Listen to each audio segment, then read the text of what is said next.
You mentioned a few things about multi-generational. You've talked about business. You've talked about these things. I kind of want to move that direction, like Okay. this. And I see you coach people, like family business. I love this because this is the direction we've decided to go, and integrating, faith and family and business. So Yes. let's go into that a little bit, Jeremy. Yeah. Yeah. Well, this is one of those areas where, so the word oikos, I don't know if you guys, so the word oikos is this same root, and that's the Greek word for household.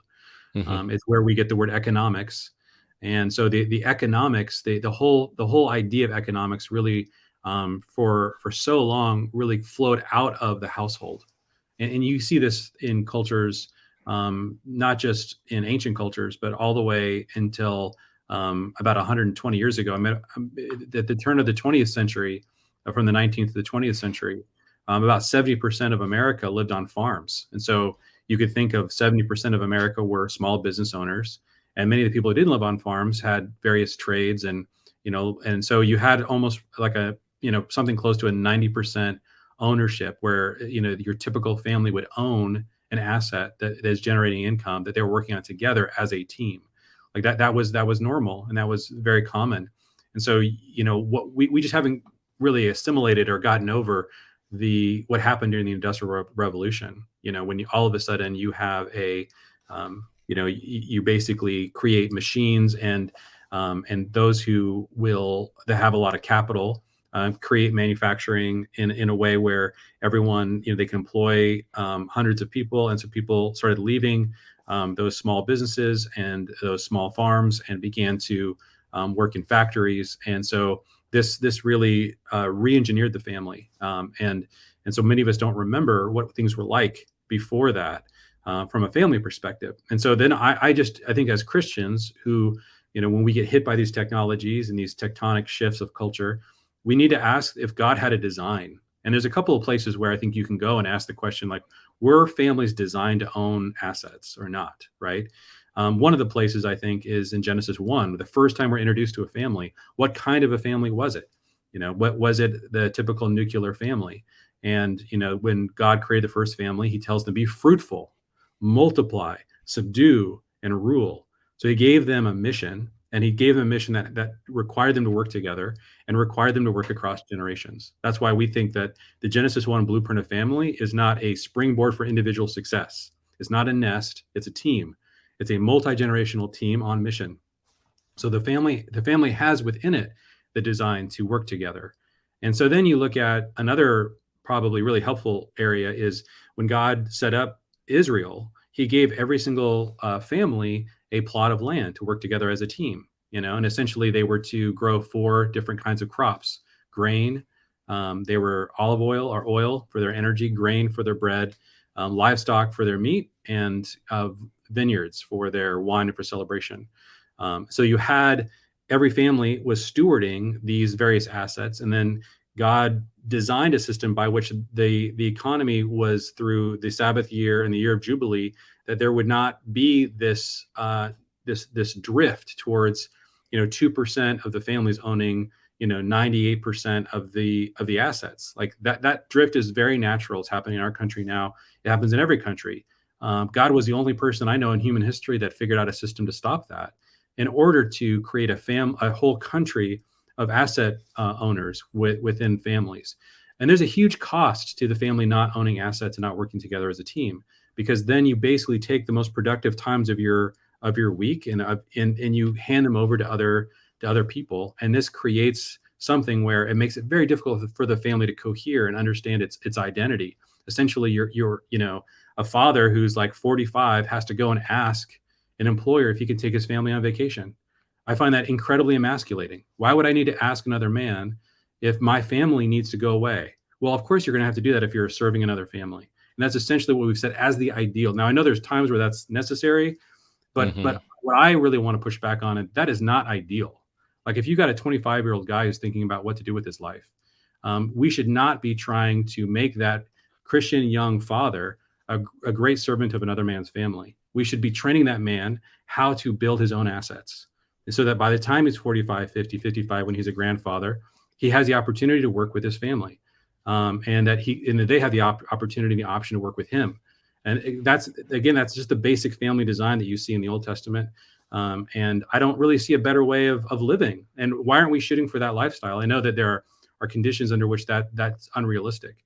But again, I think we have to be clear about the ideal.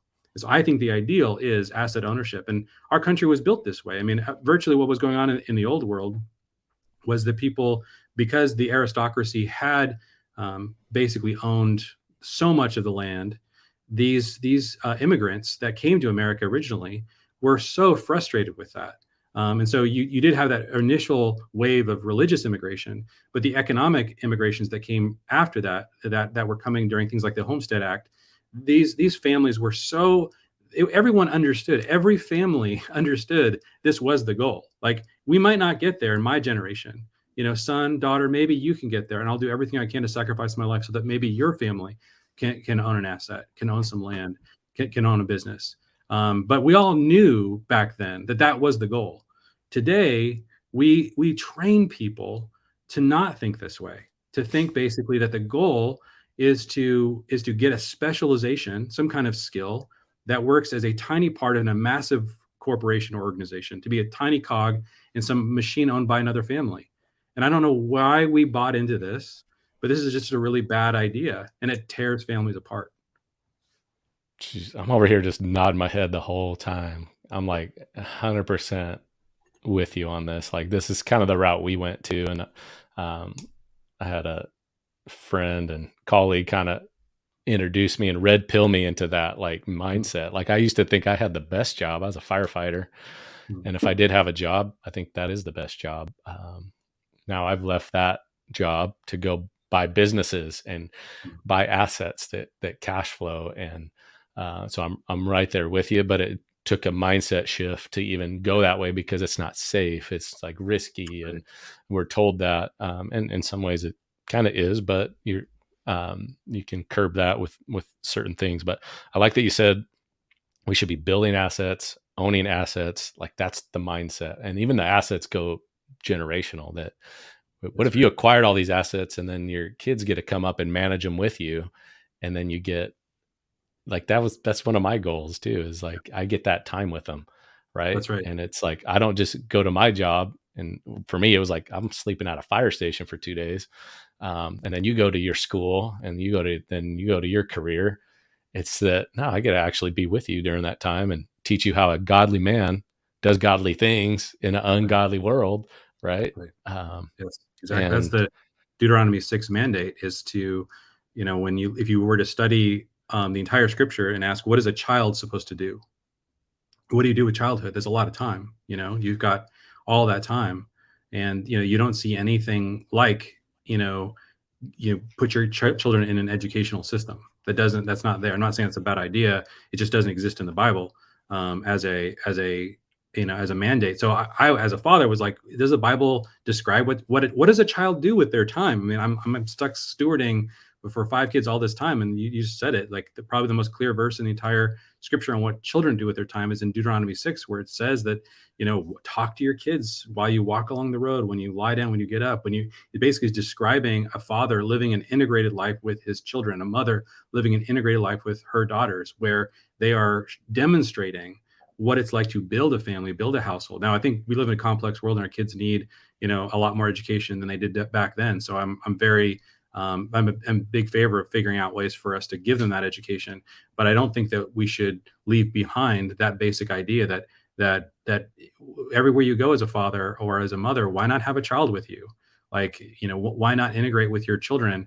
And as soon as the Industrial Revolution started, that was one of the biggest things that broke down, was that fathers and mothers lived an integrated life. And as soon as they started going to factories 10, 12 hours a day, 7 days a week, then that was just absolutely devastating to the integrated life that we were designed to live.